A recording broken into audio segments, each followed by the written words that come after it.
Welcome everyone, I am doctor Nisha Singh. आज की अपनी इस वीडियो में मैं डिस्कस करूंगी एक इंजीनियरिंग मटेरियल को जिसे हम सीमेंट के नाम से जानते हैं। जो सीमेंट है वो एक बहुत ही इंपॉर्टेंट मटेरियल होता है और इसको स्पेशली कंस्ट्रक्शन वर्क के लिए यूज़ किया जाता है। जो सीमेंट होता है उसके अंदर एडेसिव और कोहेसिव प्रॉपर्टी होती है जिसकी वजह से it is capable of binding bricks और स्टोन, उन सबको जोड़ने के काम आता है। और किसी भी तरीके की बिल्डिंग की कंस्ट्रक्शन के लिए हम इसे यूज़ करते हैं। इस वीडियो में हम कवर करने वाले हैं सीमेंट कितने टाइप का होता है, उसको क्यों हम कंस्ट्रक्शन वर्क के लिए यूज़ करते हैं, साथ ही साथ सीमेंट की मैन्युफैक्चरिंग कैसे होती है और सीमेंट की सेटिंग और हार्डनिंग के लिए हम क्या कर सकते हैं। तो सबसे पहला पार्ट जो डिस्कस कर रहे हैं कि टाइप ऑफ सीमेंट हमारा कितने तरीके का होता है। तो वाटर के साथ रिएक्शन के बेसिस पे या वाटर के साथ सेटिंग के बेसिस पे हमारा जो सीमेंट है उसको हम दो डिफरेंट कैटेगरी में डिवाइड करते हैं। फर्स्ट कैटेगरी हमारी कहलाती है हाइड्रोलिक सीमेंट। हाइड्रोलिक सीमेंट वो सीमेंट होता है जो इजीली पानी के साथ सेट हो जाता है, और दूसरी कैटेगरी हमारी कहलाती है non hydraulic cement. Non hydraulic cement वो कैटेगरी होती है जो पानी के साथ मिक्स होकर इजीली सेट नहीं होती। तो दैट मीन्स हम ये अंडरस्टूड कर सकते हैं कि हमारा जो कंस्ट्रक्शन वर्क के लिए यूज होने वाला सीमेंट है दैट इज हाइड्रोलिक सीमेंट। जो नॉन हाइड्रोलिक सीमेंट है, क्योंकि ये पानी के साथ मिक्स होने के बाद इजिली सेट नहीं होता, हार्ड फॉर्म में कन्वर्ट नहीं होता, इसलिए इसको हम कंस्ट्रक्शन वर्क के लिए नॉर्मली यूज नहीं करते। तो हाइड्रोलिक सीमेंट को हम डिफाइन कर सकते हैं, it can easily sets with water, whereas non-hydraulic cement cannot sets with water। तो ये दो तरीके का सीमेंट हमारी नॉलेज में है, जिसमें से हम जो स्टडी करने वाले हैं वो हम हाइड्रोलिक सीमेंट को स्टडी करने वाले हैं। और बेसिकली हाइड्रोलिक सीमेंट का जो मेजर एग्जाम्पल हम कंसिडर करेंगे that is the Portland cement. हर एक डिफरेंट टाइप ऑफ सीमेंट के जो रॉ मटेरियल्स होते हैं वो अलग होते हैं, और वो रॉ मटेरियल्स किसी भी सीमेंट की क्वालिटी के लिए रिस्पॉन्सिबल होते हैं। तो हम जो रॉ मटेरियल्स पढ़ने वाले हैं वो रॉ मटेरियल्स हमारे पोर्टलैंड सीमेंट के रॉ मटेरियल्स हैं कि पोर्टलैंड सीमेंट किस किस चीज से मिलकर बना होता है।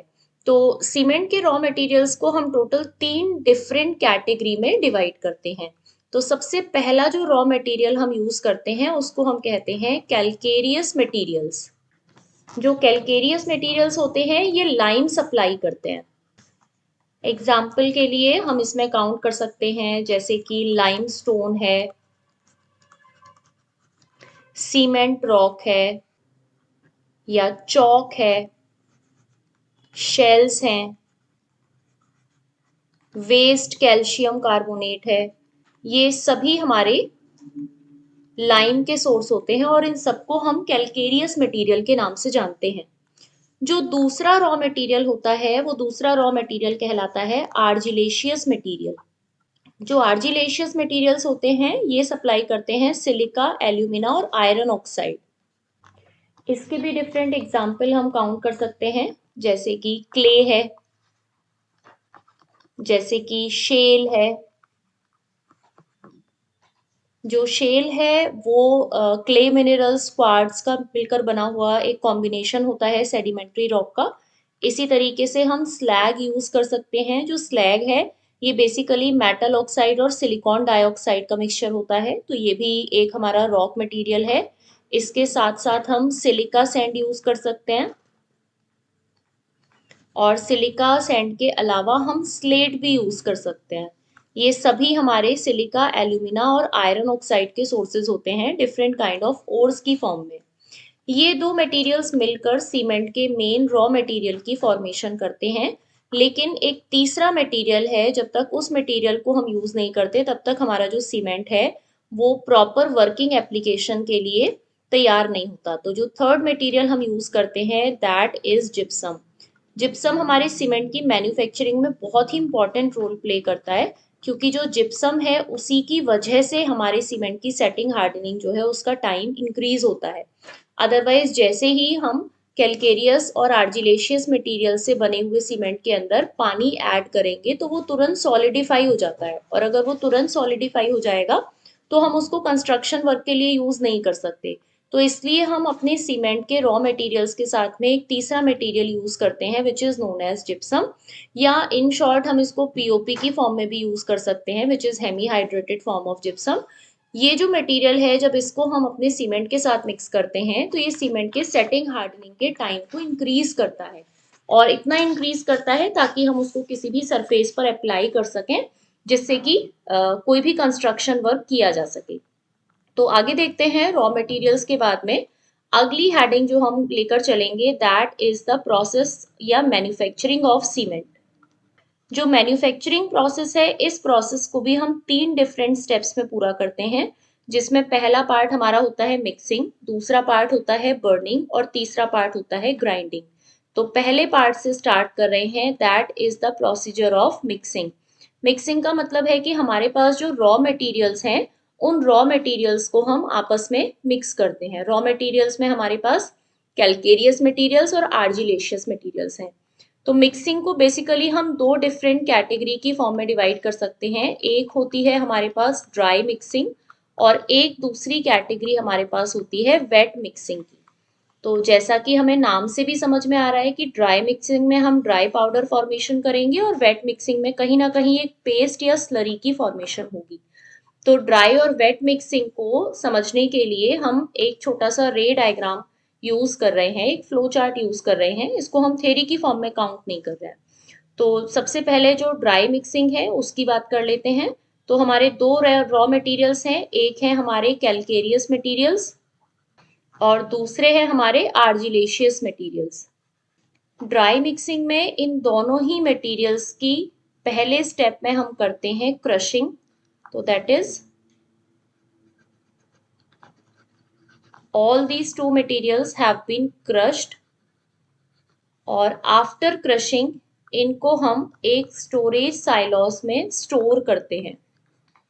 और आफ्टर स्टोरेज जितना जितना प्रोपोर्शन हमें दोनों का चाहिए होता है, उस प्रोपोर्शन को हम एक साथ मिलाकर एक ड्राई मिक्सचर बनाते हैं। इस पूरे प्रोसीजर में हमने कहीं पर भी वाटर यूज नहीं किया है, इसलिए जो मिक्सचर हमें मिलेगा that will be in powdered form, और उसको हम ड्राई मिक्सचर के नाम से जानते हैं। लेकिन यहीं अगर हम वेट मिक्सिंग की बात करें तो हमारे पास जो दोनों मटेरियल्स हैं, एक मटेरियल हमारे पास होता है कैलकेरियस मटेरियल और दूसरा हमारे पास है आर्जिलेशियस मटेरियल। इन दोनों मटेरियल्स को हम सबसे पहले स्टेप में सेम प्रोसीजर यूज करते हैं, तो इनको भी हम क्रश करेंगे।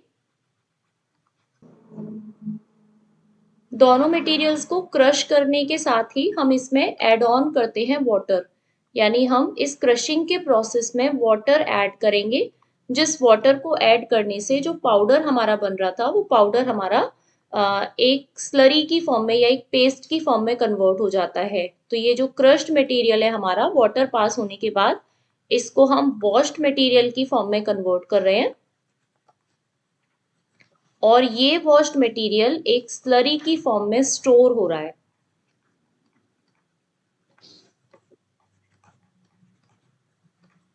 और स्टोर होने वाली स्लरी को जब हम फाइनली मिक्स कर रहे हैं, तो क्योंकि हमने इन जनरल वाटर ऐड किया था, तो अब जो मिक्सचर हमें यहाँ पर मिलेगा that will be counted as wet mixture. तो इन दोनों प्रोसीजर में केवल और केवल क्रशिंग ड्यूरेशन में वाटर ऐड करने की रिक्वायरमेंट है, यानी हमारा जो ड्राई मिक्सचर बना है, इस ड्राई मिक्सचर में भी अगर हम इस क्रशिंग की ड्यूरेशन में वाटर ऐड कर दें तो हमारा ड्राई की जगह कैसा मिक्सचर बनेगा, वेट मिक्सचर की फॉर्मेशन होगी। तो ये पहला स्टेप है जिस स्टेप में हम अपने रॉ मटेरियल्स को आपस में मिक्स करके एक मिक्सचर की फॉर्मेशन करते हैं, whether it is dry or whether it is wet mixture. इस वेट वेट और ड्राई मिक्सचर के बनने के बाद में, यानी जिस भी तरीके का मिक्सचर हम प्रिपेयर कर रहे हैं, उसके बाद हम बढ़ते हैं अपने सेकंड स्टेप की तरफ, जिस सेकंड स्टेप को हम कहते हैं बर्निंग प्रोसेस। जो बर्निंग प्रोसीजर होता है, इस बर्निंग प्रोसीजर को हम एक बहुत बड़ी फर्नेस के अंदर प्रोसीड कराते हैं, which is known as rotary kiln. इस रोटेरी किन में सीमेंट की मैन्युफैक्चरिंग होती है। तो आइए पहले इसकी कंस्ट्रक्शन देख लेते हैं कि रोटेरी किन जो है वो किस तरीके का होता है। तो ये एक टिल्टेड फॉर्म में बनी हुई फर्नेस होती है, जिसमें कुछ इनलेट वॉल्व होते हैं। ये एक पहला इनलेट वॉल्व बना हुआ है। इसके बाद ये टिल्टेड फॉर्म कुछ इस तरीके से कंस्ट्रक्टेड होती है।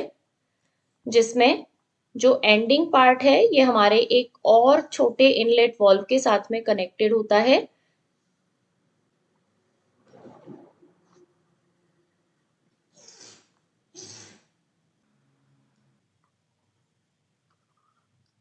ये पूरी की पूरी टिल्टेड फर्नेस एक और छोटे से चैम्बर से कनेक्टेड होती है, जिस चैम्बर में एक बहुत बड़ा एग्जॉस्ट फैन लगा होता है और इसके दो आउटलेट वॉल्व लगे हुए होते हैं इसमें। ये दोनों आउटलेट वॉल्व दो अलग अलग मटेरियल्स को बाहर निकालने का काम करते हैं। इस चैम्बर के अंदर एक एग्जॉस्ट फैन हम मेंशन करेंगे। अब ये जो पूरी की पूरी रोटेरी किन है, ये रोटेरी किन में जो इनलेट और आउटलेट वॉल्व हमें दिखाई दे रहे हैं, सबसे पहले देख लेते हैं ये किस काम आते हैं। तो ये सबसे पहला इनलेट वॉल्व है जो कि हमारे ड्राई या वेट मिक्सचर को एंटर कराने के काम आता है। तो यहाँ से हम ड्राई या वेट मिक्सचर को एंटर कराते हैं। जो दूसरा इनलेट वॉल्व दिखाई दे रहा है, यहाँ से हम पाउडर्ड कोड यानी कि पल्वेराइज्ड कोल को एंटर कराते हैं। जो पल्वेराइज्ड कोल है वो हमारे इस फर्नेस को टेम्परेचर प्रोवाइड करता है। ये पल्वेराइज्ड कोल हॉट एयर के कांटेक्ट में आते ही जलने लगता है, यानी इस पोर्शन में हमें कुछ फ्लेम टाइप ऑफ स्ट्रक्चर्स दिखाई देते हैं।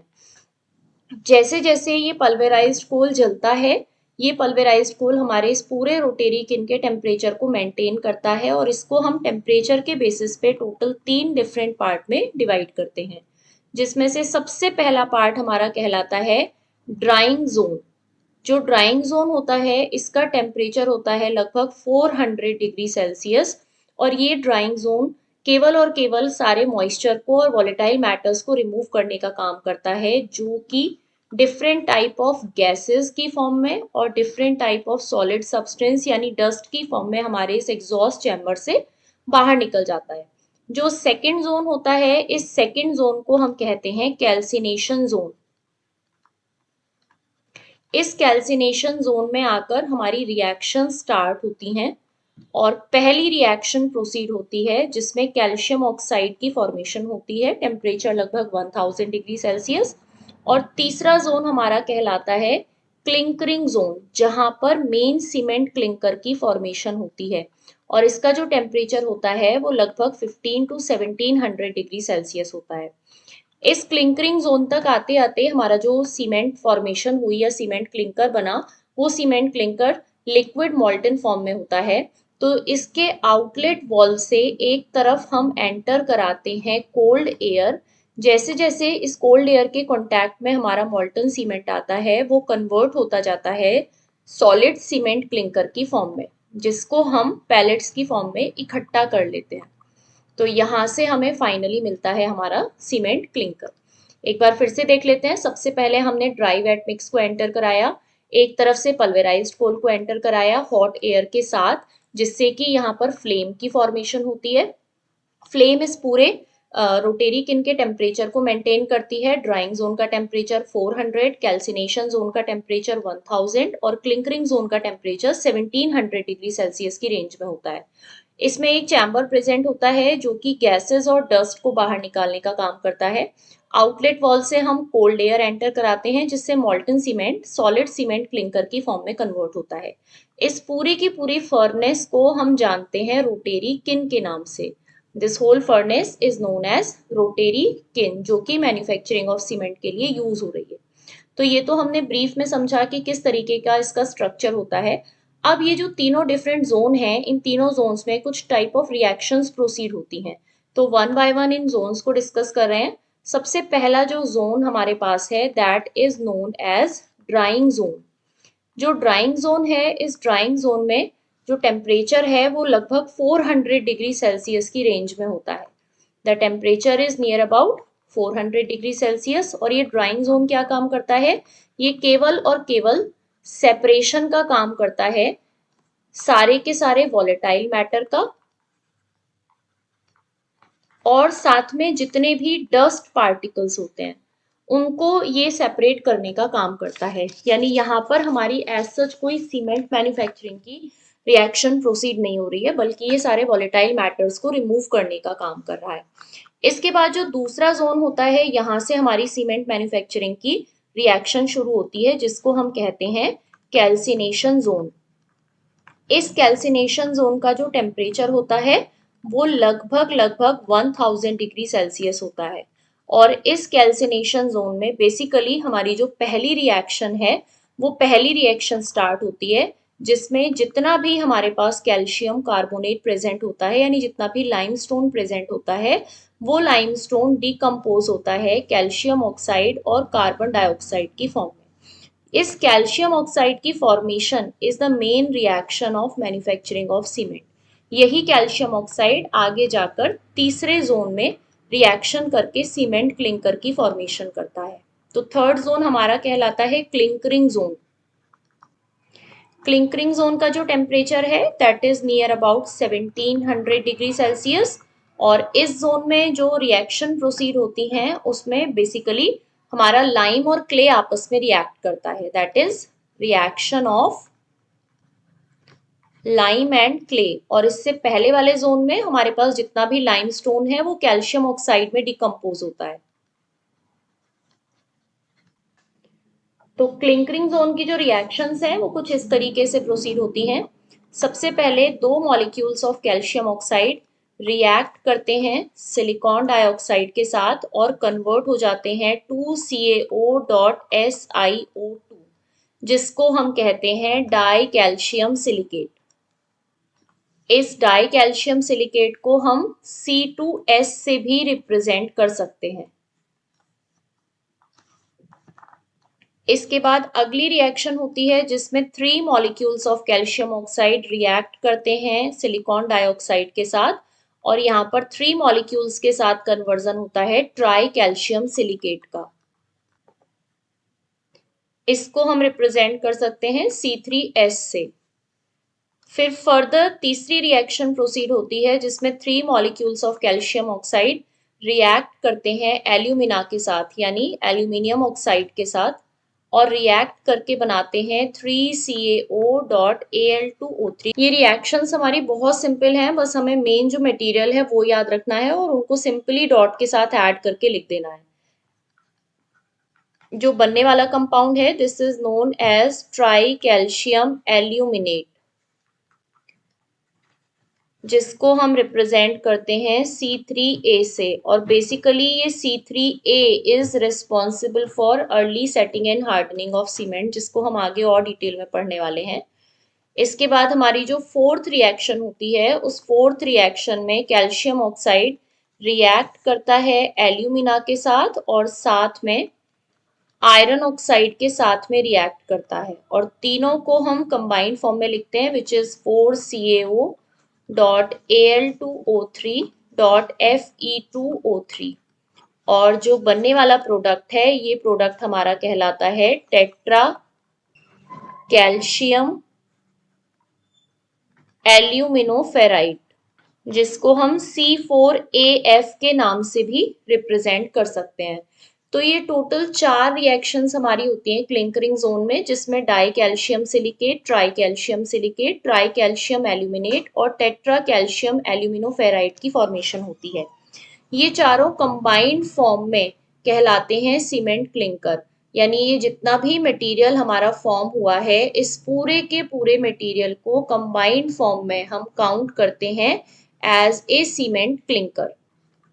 लेकिन ये जो मिलने वाला सीमेंट क्लिंकर है अभी ये एप्लीकेशन वर्क के लिए तैयार नहीं है, बिकॉज अगर इसको पाउडर्ड फॉर्म में कन्वर्ट करके हम यूज करेंगे तो हमारी जो प्रोसीजर है सेटिंग हार्डनिंग का वो इतना अर्ली होगा कि हम इसको किसी स्टोन या ब्रिक पर अप्लाई नहीं कर पाएंगे, उससे पहले ही हमारा जो मटेरियल है वो जम जाएगा। तो इसकी अर्ली सेटिंग एंड हार्डनिंग को रोकने के लिए हम इसमें तीसरा स्टेप प्रोसीड करते हैं, जिस तीसरे स्टेप को हम कहते हैं ग्राइंडिंग। तो step 3 which is known as the grinding step. ये बहुत ही सिंपल सा स्टेप है। इसमें हमें जो सीमेंट क्लिंकर मिलता है उस सीमेंट क्लिंकर में हम ऐड करते हैं 2 to 3% of gypsum during the procedure of grinding. तो इसे हम कुछ ऐसे भी रिप्रेजेंट कर सकते हैं, वी हैव सीमेंट क्लिंकर। इस सीमेंट क्लिंकर को हम ग्राइंड कर रहे हैं, यानी द प्रोसीजर ऑफ ग्राइंडिंग, और उसी ग्राइंडिंग के प्रोसीजर में हम ऐड कर रहे हैं 2 to 3% ऑफ जिप्सम। जब हम जिप्सम को ऐड करके इसको फाइनल ग्राइंडिंग स्टेज में लेकर जाते हैं, तब जाकर हमें पाउडर्ड सीमेंट मिलता है, जिस सीमेंट को हम अपनी कंस्ट्रक्शन वर्क के लिए यूज कर सकते हैं, और इसको वाटर के साथ मिक्स करने पर इसकी अर्लिंग, सेटिंग एंड हार्डनिंग जो है वो रुक जाती है। तो यहाँ पर जाकर हमारा पाउडर सीमेंट फॉर्म होता है, जिसको हम अपने कंस्ट्रक्शन वर्क के लिए यूज कर रहे हैं, यानी इस थर्ड स्टेप के साथ हमारी मैन्युफैक्चरिंग ऑफ सीमेंट जो है वो कंप्लीट होती है। तो एक बार इसको स्टार्टिंग से देख लेते हैं। हमारे पास सीमेंट एक ऐसा मटेरियल है जिसकी कोहेसिव एडेसिव प्रॉपर्टीज होती हैं, और ये ब्रिक और स्टोन को आपस में कंबाइन करने के काम आता है। दो तरीके का सीमेंट हमने देखा, हाइड्रोलिक, नॉन हाइड्रोलिक। हाइड्रोलिक जो इजीली सेट हो जाता है वाटर के साथ, जिसको हम अपने कंस्ट्रक्शन वर्क के लिए यूज करते हैं। इसका एग्जाम्पल हमने लिया पोर्टलैंड सीमेंट, और हमने इसके रॉ मटेरियल्स को स्टडी किया, तो हमने देखा कि तीन रॉ मटेरियल हम यूज करते हैं, calcareous, argillaceous and gypsum. Manufacturing process तीन स्टेप में कंप्लीट होता है। सबसे पहले हम रॉ मटेरियल्स को आपस में मिक्स करते हैं ड्राई या वेट मिक्सिंग की हेल्प से। फिर इसको हम बर्निंग जोन में लेकर जाते हैं, यानी सेकंड स्टेप, जिसके लिए हम एक फर्नेस यूज करते हैं which is known as rotary kiln. इसके डिफरेंट डिफरेंट टेम्परेचर जोन्स में डिफरेंट डिफरेंट रिएक्शंस प्रोसीड होती हैं, जिससे हमें मिलता है सीमेंट क्लिंकर। ये सीमेंट क्लिंकर फाइनली ग्राइंड किया जाता है, और इसमें 2 to 3% जिप्सम ऐड किया जाता है, जिसके एडिशन के बाद ही हमारा सीमेंट कंस्ट्रक्शन वर्क के लिए यूज किया जाता है। तो आई होप आपको ये पूरा मैन्युफैक्चरिंग ऑफ सीमेंट अच्छे से समझ में आया होगा। नेक्स्ट वीडियो में हम सीमेंट मैन्युफैक्चरिंग के प्रोसीजर को इन शॉर्ट एक स्कीमेटिक रिप्रेजेंटेशन की हेल्प से अंडरस्टैंड करने की कोशिश करेंगे, पूरे के पूरे प्रोसीजर को। और साथ ही साथ नेक्स्ट वीडियो में हम setting and hardening of cement and deterioration of cement का भी डिस्कशन करेंगे।